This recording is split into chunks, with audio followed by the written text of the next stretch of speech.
Assalamualaikum warahmatullahi wabarakatuh. Bismillahirrahmanirrahim. Limardatillahi subhanahu wa ta'ala wa hidayatihi wa inayatihi wa taufiqihi wa ila hadratin nabiyyil mustafa Muhammad wa ala alihi wa sahbihi ajma'in wa li jami'i masyayikhina wa li walidina wa liman 'allamana wa liman ahsana ilaina waliman lahu haqqun alaina minal muslimina wal muslimat wal mu'minina wal mu'minat al ahya'i minhum wal amwat wa biniyatil futuh wal munuh war rusukh wa salahil jasadi war ruh wa biniyati husnil khatimah wa salahil aqibah ma'al lutfi wal afiyah wa li jami'i sadah asy-syafi'iyah wa sufiyah aina makanu min masyarikil ardi ila magharibiha bahriha wa barriha walimana waina wa mana wa masyayikhuna wa waliduna minas salihat wa khususan li muallifi hadhil kutub al-fatihah. A'udzu billahi minasy syaithanir rajim. Bismillahirrahmanirrahim. Alhamdulillahi rabbil alamin arrahmanir rahim maliki yaumiddin iyyaka na'budu wa iyyaka nasta'in ihdinas siratal mustaqim siratal ladzina an'amta 'alaihim ghairil maghdubi 'alaihim waladdallin. Amin. Alhamdulillahirabbil alamin wassalatu wassalamu ala asyrafil anbiya'i wal mursalin sayyidina wa maulana Muhammadin wa ala alihi wa sahbihi ajma'in. Amma ba'du rabbi yassir wa la tu'assir rabbi tammim bi khair subhanaka la ilma lana illa ma 'allamtana innaka antal alimul hakim. Allahumma inna nas'aluka fahman nabiyyin wa hifzal mursalin wa ilhamal malaikatil muqarrabin. Allahumma aghnina bil ilmi wa zayyinna bil hilmi wa akrimna bit taqwa wa jammilna bil afiyati ya arhamar rahimin. Rabbi syrah li sadri wa yassir li amri wahlul 'uqdatam min lisani yafqahu qawli. Qala al-muallif rahimahullahu taala wa nafa'ana Allahu bihi wa bi barakati ulumihi fid dharain amin. Insyaallah kita akan lanjutkan bacaan kita, kajian kita dengan kitab Minhajul Abidin yang merupakan karya yang luar biasa dari ulama yang luar biasa, seorang mujaddid pada abadnya, yakni Al-Imam Ghazali, Muhammad bin Muhammad Al-Ghazali. Abu Hamid Muhammad bin Muhammad Al-Ghazali. Kita sampai kepada Aiqus Tsani yang menghalangi, yang merintangi seseorang untuk sampai kepada Allah yang kedua. Yang pertama yang lalu itu adalah dunia. Dunia ini menjadi penghalang kita untuk sampai ke Allah. Kenapa? Karena banyak orang yang tersibukkan dengan dunia, akhirnya nggak sempat ibadah. Ingat ya, dunia itu adalah apa-apa yang menjauhkan kita daripada Allah. Kalau dunia itu membuat kita dekat kepada Allah, itu namanya akhirat.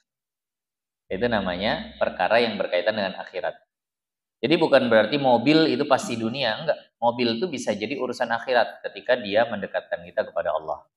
Duit itu pasti dunia, belum tentu. Kalau duit itu mendekatkan kita kepada Allah, berarti duit itu adalah perkara akhirat. Jadi ulama ngasih rumusnya gitu dalam kitab Tanwirul Qulub. Apa itu dunia? Yang buruk ya, adalah semua yang membuat kita makin jauh kepada Allah. Adapun segala hal yang membuat kita makin dekat kepada Allah, itu berarti perkara akhirat.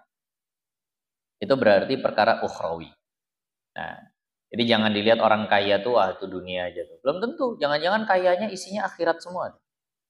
Nah, jangan dibilang, itu baru tuh orang akhirat, miskin, sederhana. Belum tentu.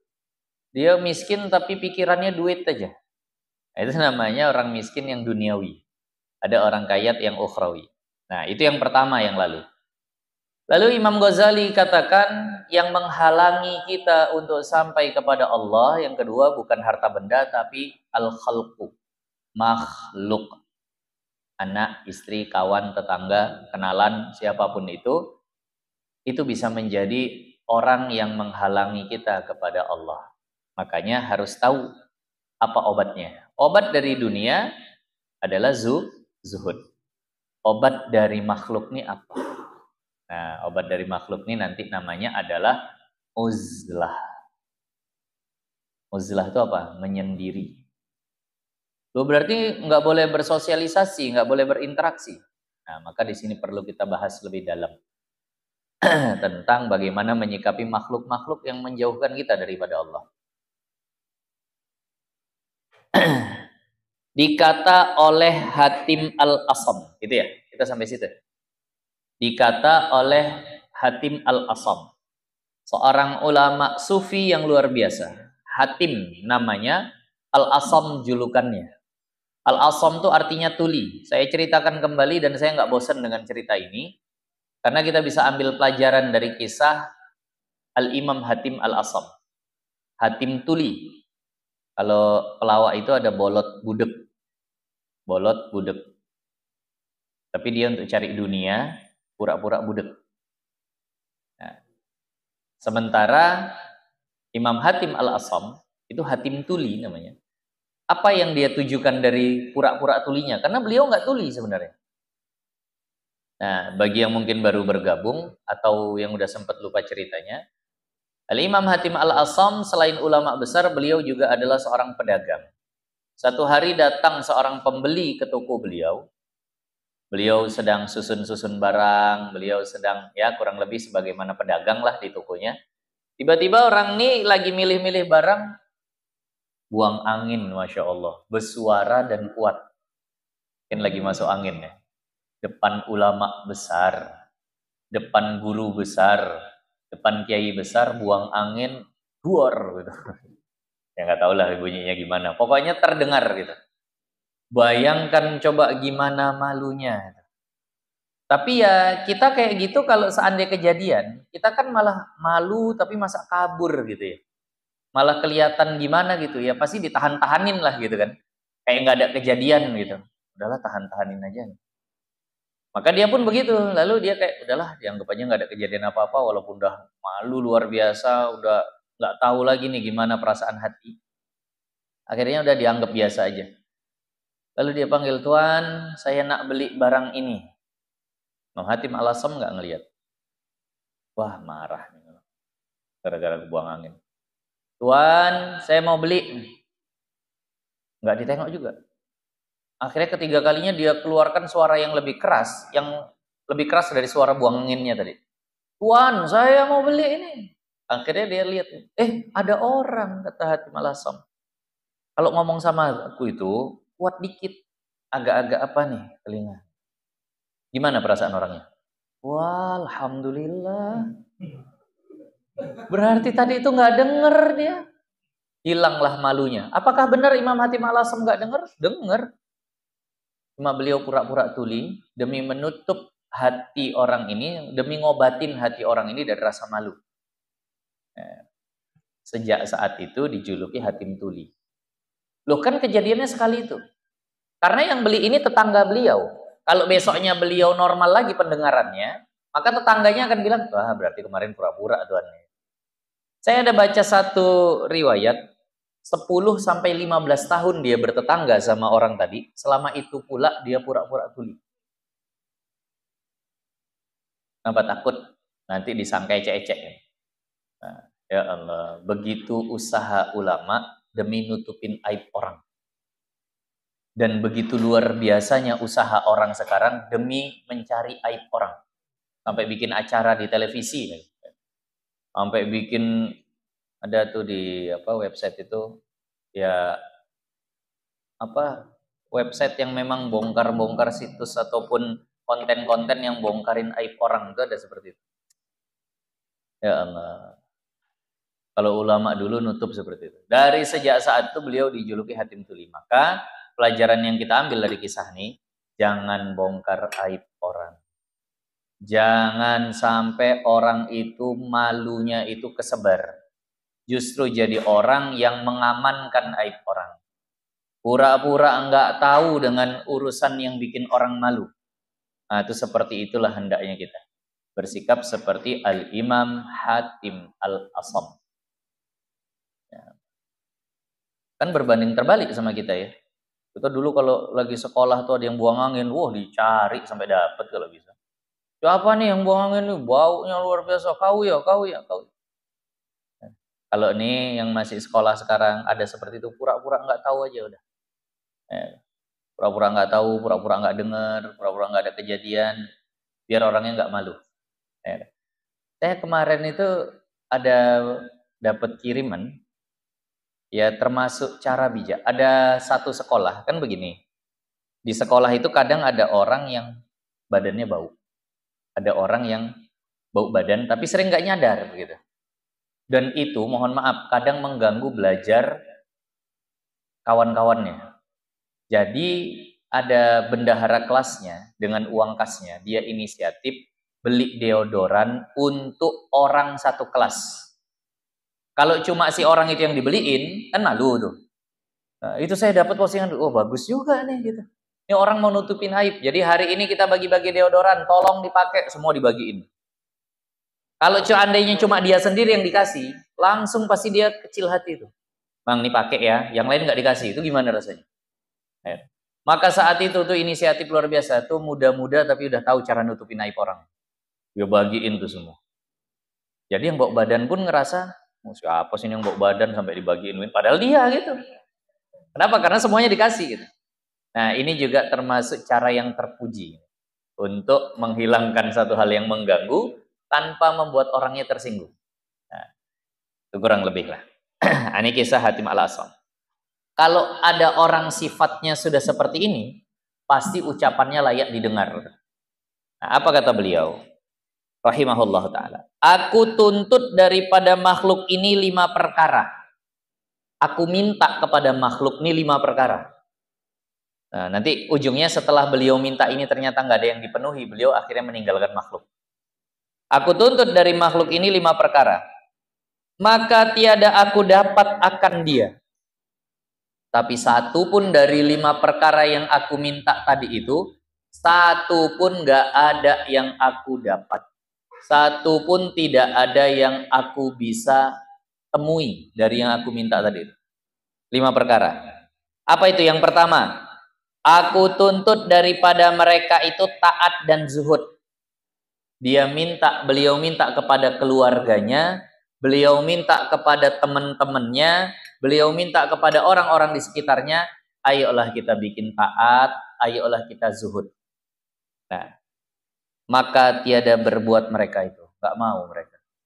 Diajak ibadah nggak mau, diajak zuhud nggak mau. Satu itu ditolak. Beliau masih maklumi. Ya udahlah kalau nggak apa-apa. Beliau masih tahan tuh. Nah, maka kataku, nah ini yang kedua nih. Kalau nggak mau zuhud, nih permintaan beliau yang kedua. Tolong olehmu akan daku atasnya, jika tiada kamu hendak berbuat. Kalau kalian nggak mau taat, kalau kalian nggak mau zuhud, tuh kan kalian nggak bisa. Bantu aku untuk taat, untuk zuhud. Itu permintaan kedua dari Imam Hatim Al-Asam. Diajak sholat nggak mau, ya udah bantu aku aja lah sholat, belikan sejadahku atau yang semisalnya lah. Yuk ngaji nggak mau, ya udah kalau nggak mau udahlah. Tapi tolonglah antarkan aku ngaji. Misal begitu tuh. Bantu aku untuk taat, untuk zuhud. Maka tiada menolong mereka itu. Nggak mau juga. Yang kedua nih minta nih. Ya kalau kau nggak mau ngaji nggak apa-apa. Tapi antar mak dulu ngaji. Nggak mau juga nganterin. Apalagi diajak ngaji nggak mau. Suruh nolong begitu nggak mau. Maka kataku, maka yang kedua, yang ketiga. Nih yang kedua udah nggak mau nih nolong nih. Yang ketiga beliau minta, ridhokan olehmu daripada aku jika aku perbuat. Dah kalau kau tak mau diajak ngaji, kalau kau tak mau diajak ibadah, tolonglah aku ibadah. Itu pun tak mau. Yang ketiga, minimal kau suka lah ngelihat aku ibadah. Minimal kau suka lah ngelihat aku ngaji. Kalau emak pergi ngaji itu hati-hati ya mak ya. Nah, itu kan tanda orang suka. Ini ditegur pun tidak. Mukanya tak enak aja. Mak pergi ngaji ya, ayah pergi ngaji ya. Ya udahlah ya pergi sana. Nah, suka pun nggak bisa. Beliau cuma nggak minta tolong lagi, cuma minta kalian suka aja lah kalau aku ibadah. Nah, itu pun tak dapat daripada itu. Nah, maka tiada perbuat mereka itu. Beliau minta yang keempat. Kataku, maka jangan kamu tegahkan daku daripada keduanya. Kalau kau tak mau ibadah, tak mau ngaji, tak mau sholat, tak maulah pokoknya sedekah, tolong aku. Nggak mau juga, minimal kau suka. Nggak mau juga. Yang keempat aku minta nih dah. Jangan larang aku untuk ibadah. Jangan larang aku untuk ngaji, jangan larang aku untuk sedekah, jangan larang aku untuk zuhud. Harta-harta ayahnya, harta-harta emaknya. Ayah emaknya pingin zuhud, pingin disedekahi. Wah mak, semuanya dikasih. Janganlah mak, semua disedekahin. Udah nggak mau sedekah, disuruh bantu, ini kasihlah, tolong ke sana. Ah males lah mak, nolong sedekah nggak mau. Ya udah kalau nggak nengok orang sedekah aja seneng gitu, nggak seneng juga. Yang terakhir yang keempat kata maknya, ya udah minimal jangan ngelarang-larang mamak sedekah, dilarang. Tiba-tiba maka ditegahkan mereka itu akan daku, dilarang aku ibadah. Ini nanti akhirnya udah nggak ada cerita nih. Ujungnya beliau nggak mau lagi deket-deket sama makhluk. Ada nggak orang yang seperti ini? Diajak ibadah nggak mau, nolong ibadah nggak mau, nengok ibadah nggak seneng. Ada orang ibadah dihalang-halangi. Ada nggak yang seperti itu? Ada. Ada yang seperti itu. Nah, ya tiba-tiba aku ditegahkan mereka itu. Mak, jangan ngasih sholat aja lah, mak. Allah. Mak, sekali-sekali peren apa ngaji, mak? Udah nggak mau diajak ngaji, bantu tidak, ngelarang. Dah. Maka kataku, ini yang terakhir yang beliau minta. Terakhir yang beliau minta. Jangan kamu seru akan daku kepada barang yang tiada ridho Allah. Nah, itu ya, atau melompat? Pas. Jangan kamu seru akan daku kepada barang yang tiada ridho Allah yang amat besar. Dan jangan kamu berseteru dan menyakiti akan daku atasnya jikalau tiada aku ikut akan kamu. Permintaan terakhir. Ketika sudah ngelarang, kalau memang kalian masih ngelarangi, minimal nih yang terakhir. Jangan ajak aku kepada maksiat. Dan jangan musuhi dan sakiti aku ketika aku nggak mau. Nah, itu permintaannya. Maka memperbuat mereka itu. Ternyata yang kelima ini pun nggak dipenuhi, malah dimusuhi. Apa di situ maksudnya? Yakni disakiti mereka itu akan daku. Minimal kalau nggak mau diajak taat, jangan ngajak ke maksiat. Kalaupun ngajak maksiat, kalau aku nggak penuhi, jangan sakiti aku. Nah, ini udah semua tuh diminta yang 5 nih, tak dapat satupun, kata Imam Hatim Al-Asam. Artinya ada orang yang sampai derajat seperti itu. Ketika orang di circle kita, kata orang sekarang gitu ya, ketika orang di lingkungan kita sudah seperti itu, maka apa kata Imam Hatim Al-Asam? Maka aku tinggalkan mereka itu. Udah, nggak ada urusan aku sama kalian. Putus hubungan pun nggak apa-apa kalau sama orang yang seperti itu. Nah ini paham ini. Kalau makhluk sudah sampai di derajat seperti ini kepada kita, diajak ibadah nggak mau, disuruh nolong nggak mau, nggak seneng nengok kita ibadah, ngalangin kita ibadah, malah ngajak kita kepada maksiat. Kalau kita nggak ikut, kita dimusuhi. Putus hubungan sama yang seperti ini, nggak ada masalah. Kenapa? Kita berteman, kita makin dekat sama dia, makin jauh kita dari ibadah.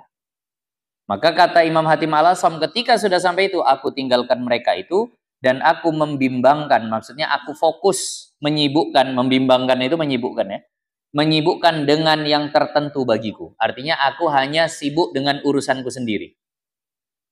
Nggak apa-apa kalau udah begitu, nggak apa-apa. Lo dakwahnya mana? Ini kan beliau udah dakwah, udah ngajak tadi. Yang pertama kali beliau tuh dakwah. Kadang ada orang begini, kalau cuma mentingin diri sendiri, di mana dakwahnya? Kan pertama kali beliau sudah ngajak tuh.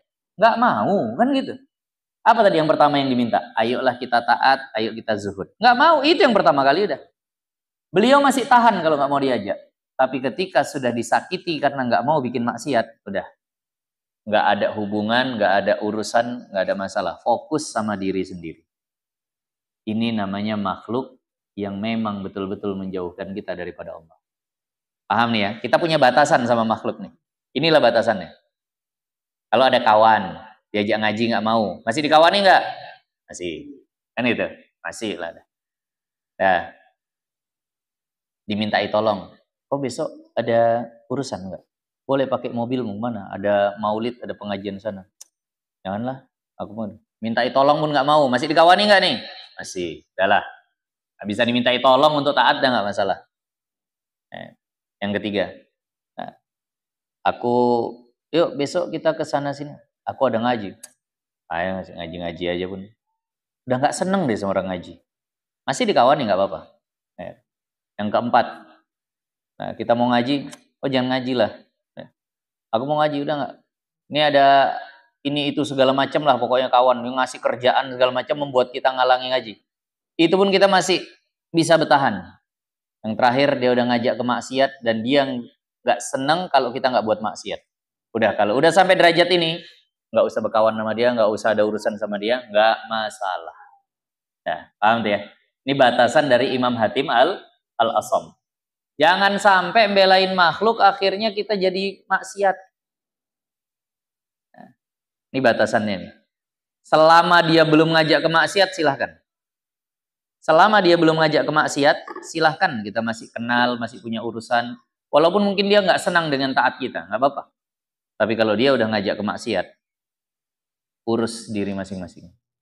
Nah, ini batasan yang sangat bagus dari Imam Hatim al-Asam.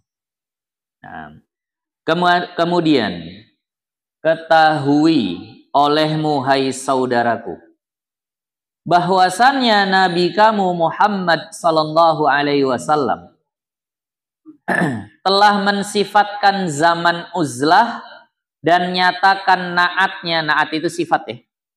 Sifatnya dan naat ahlinya dan sifat orang yang uzlah.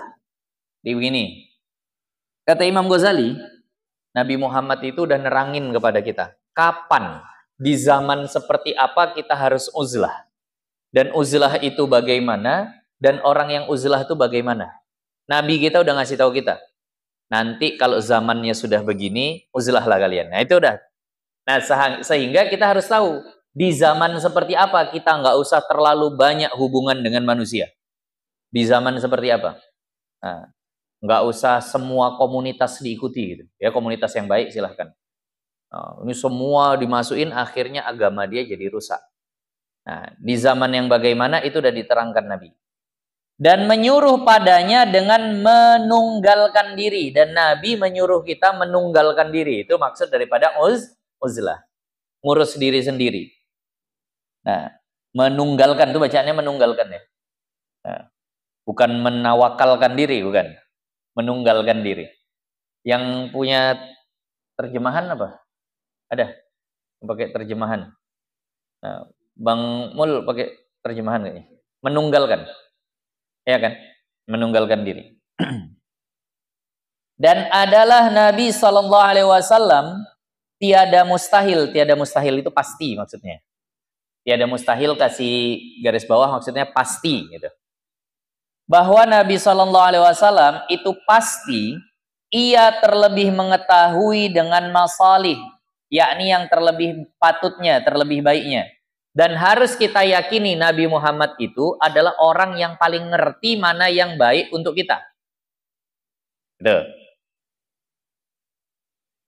Dan terlebih memberi nasihat daripada kami bagi diri kami. Dan Nabi Muhammad itu lebih menasehati kita daripada diri kita sendiri. Itu dulu.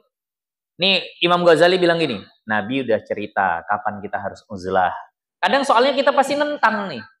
Masa uzlah, masa nggak ngurusin orang, masa nggak berbaur sama orang? Imam Ghazali kunci. Nabi Muhammad tuh paling tahu nggak sama yang baik? Paling. Nabi Muhammad itu lebih tahu mana yang bagus untuk diri kita daripada diri kita sendiri. Kenapa? Karena hadis ini termasuk yang berat untuk diamalkan.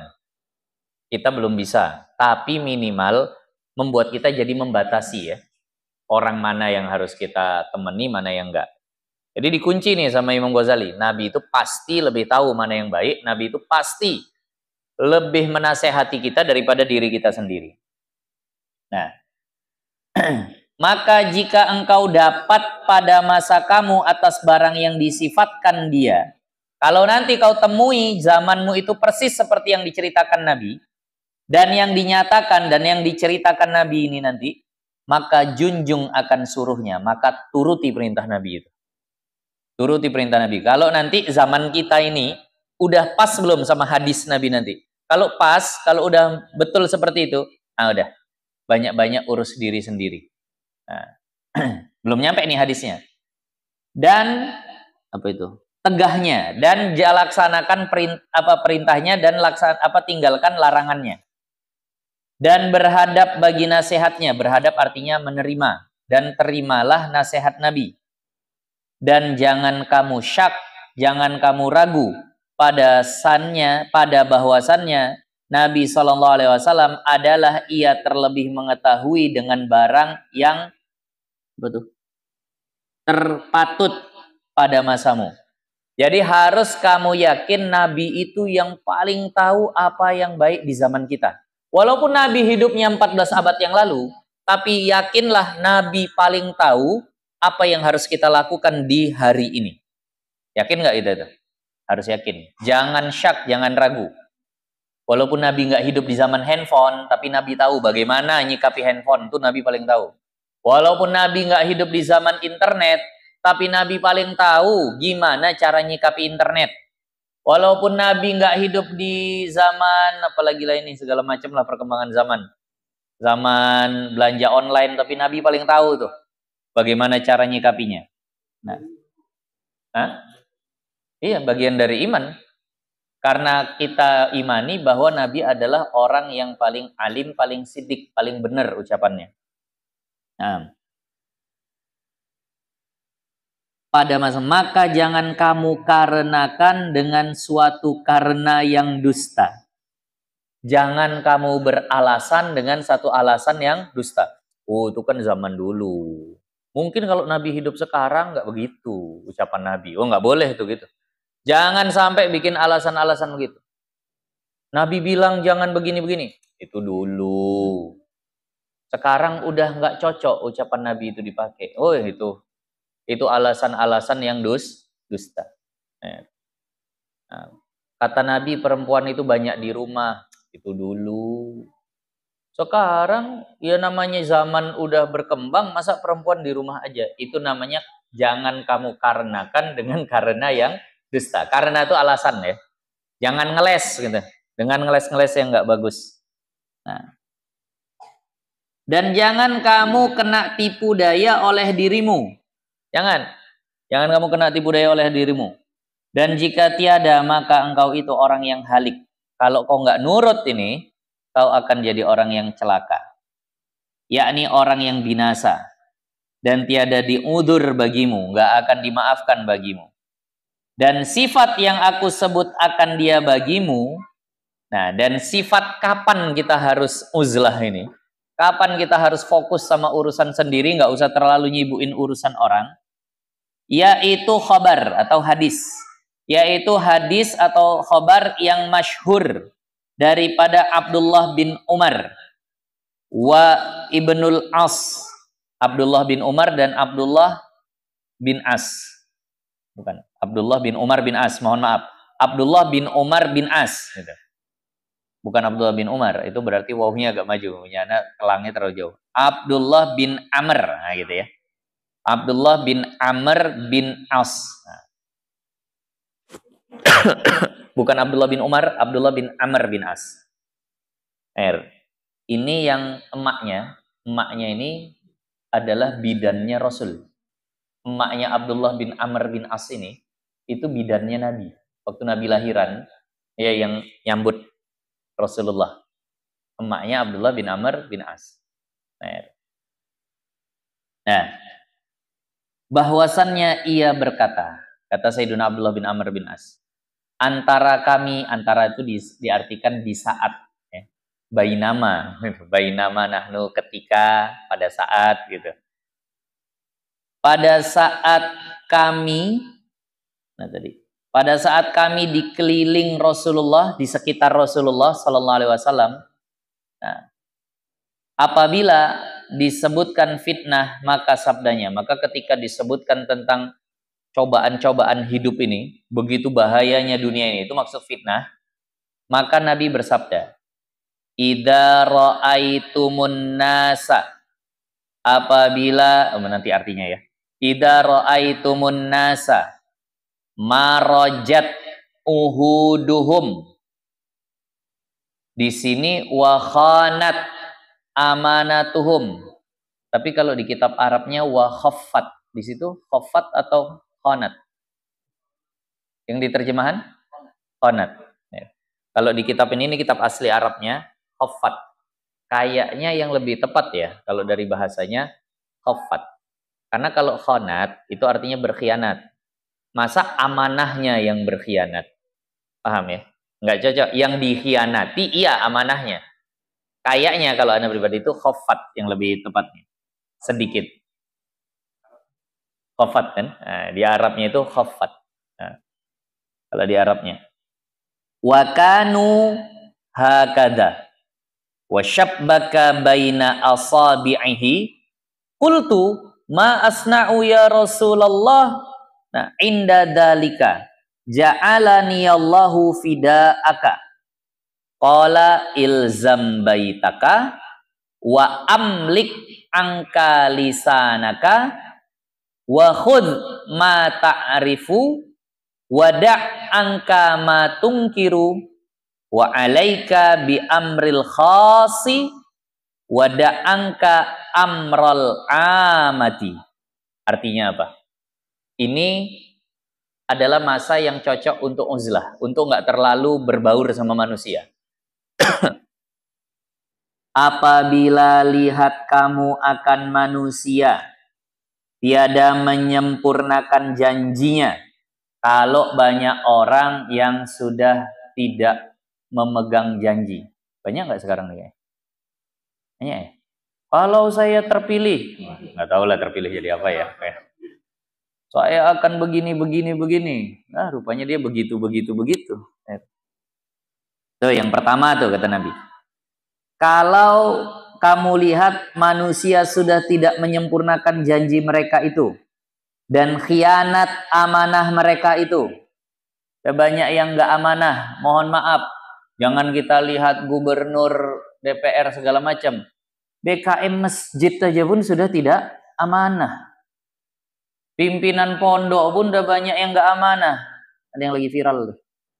Pimpinan pondok kawin nama santrinya tanpa wali, tanpa saksi. Ya Allah. Kenapa? Santrinya hamil. Santriwati ya.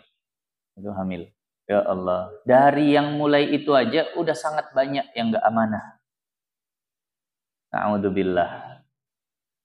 Sampai bendahara kelas saja pun udah gak amanah tuh di sekolah. Jadi udah banyak betul khianat mereka. Nah, kemudian lanjutannya, mereka itu dan adalah mereka itu begini. Ini Anda praktekkan. Dan adalah mereka itu begini. Nah, Nabi sambil ngomong sambil begini. Nah, dan adalah mereka itu begini. Disilang-silangkan nama Nabi. Nah, dan dimasukkan antara segala anak jarinya, yakni dimasukkan setengah akan setengahnya. Apa maksudnya? Kata ulama, ketika Nabi katakan dan mereka itu seperti ini, sudah mencampur adukkan kanan ini yang benar, kiri ini yang jahat. Mereka sudah begini. Sudah nggak karuan. Yang hak dan yang batil sudah dicampur adukkan. Itu kan begitu ya. Udah nggak, kita udah samar sama kita. Ini wali atau siapa? Katanya dia bisa bahasa Suryani. Katanya bisa bahasa malaikat. Banyak yang ikut. Nah, tapi ketika ditanya, ini yang udah betul nggak beres. Ana dulu masih berusaha, ya husnuzon lah gitu. Tapi kemarin tuh ada video, beliau ditanya, nah, yang masuk surga itu orang Islam aja atau orang kafir, orang Nasrani, orang ada yang lihat videonya tuh. Itu juga masuk surga. Kata beliau, semuanya masuk surga. Masa cuma Islam yang masuk surga? Wah, udah nggak beres. Oh, ini udah nggak beres nih. Itu udah betul nggak beres ya sur. Udah lepas. Mau husnuzon udah payah lagi. Mau gimana lagi ya? Zohirnya udah begitu. Udah begitu. Nah, sampai muridnya ada lagi yang bilang tuh, man nabiyuka. Nanti kalau kita ditanya man nabiyuka gufran, jawabnya, ya Allah ya Rahman. Ini gimana lagi mau husnuzonnya nih? Ya udahlah. Bahaya ngeliat Facebook nih. Habis itu udah males lagi. Jadi kotor hati. Nah, seperti itu. Nah, itu kan orang udah nggak tahu lagi kenapa udah nyampur tuh. Ini waliullah atau wali yang lain gitu. Ini benar atau salah tuh. Itu zaman udah seperti itu. Nah, kemudian sembahku aku bertanya, sembahku itu artinya aku bertanya, Sayyidina Abdullah bin Amr bin As-Sadi, apa aku perbuat ya Rasulullah tatkala yang demikian itu? Kalau itu kejadian, apa yang harus aku lakukan ya Rasul di saat orang pada nggak megang janji, di saat orang pada hianat sama amanah, di saat yang baik dan yang buruk sudah tercampur baur. Nah, telah menjadikan daku itu penebus engkau. Ini bahasa sahabat kalau minta sama Nabi. Nah, ya Rasul, aku jadi tebusannya. Tapi tolong kasih tahu aku apa yang harus aku lakukan saat itu. Kan biasa orang itu kalau mau nebus itu kan minta sesuatu itu ngasih tebusan. Ini beliau katakan, tolong dijawab, aku jadi bayarannya ya Rasulullah. Diriku bayarannya gitu. Itu nampak betul-betul inginnya. Nah, sabdanya, maka sabda Nabi, lazimkan olehmu akan rumahmu. Dah, di rumah aja nggak usah keluar-keluar. Satu. Nah, ini maksud daripada uzlah tadi. Dan milikkan daripadamu itu akan lidahmu. Jaga lidahmu, nggak usah banyak omong. Dan ambil akan barang yang engkau ketahui dan tinggal barang yang engkau ingkarkan. Mana-mana yang kau tahu daripada kebaikan, laksanakan. Mana-mana daripada kemungkaran, tinggalkan. Nah, makanya ini orang uzlah perlu ilmu. Jangan uzlah dulu sebelum berilmu. Ah, udahlah, anak nggak mau lagi sama orang. Ngaji pun nggak mau lagi. Lah terus sholatnya rusak. Nah, makanya uzlah ini perlu ilmu. Nah, kemudian dan lazimkan atasmu dengan pekerjaan yang tertentu, yakni bagi dirimu. Urus dirimu sendiri dan tinggalkan olehmu daripada pekerjaan yang am. Am itu artinya orang umum dan tinggalkan urusan orang banyak. Apakah mutlak seperti ini? Ya, enggak. Artinya nanti ada orang-orang yang juga harus ngurusin umat. Tapi ini urusannya kayak tadi. Kalau ketika dia sudah terikut kepada maksiat, enggak usah. Oh ya harus ada yang duduk di pemerintahan itu orang-orang kita. Kalau enggak nanti orang-orang buruk semua. Ya silahkan. Tapi tadi ingat batasannya dari Imam Hatim Al-Asam ya. Kalau ternyata sampai dia duduk di sana diajak maksiat dan nggak bisa nolak, udah jangan. Jangan niatannya baik, tapi akhirnya malah jadi buruk. Paham? Harus ada lah yang duduk di DPR, MPR itu orang-orang yang soleh, yang ini. Iya silahkan. Selamat tetap bisa jadi orang soleh. Kalau terus jadi orang salah, udah berhenti. Gitu. Nah, kebanyakannya gimana ya? Udah dilihat lah sendiri. Nah, kayak ini tadi. Dan lagi akan datang insya Allah.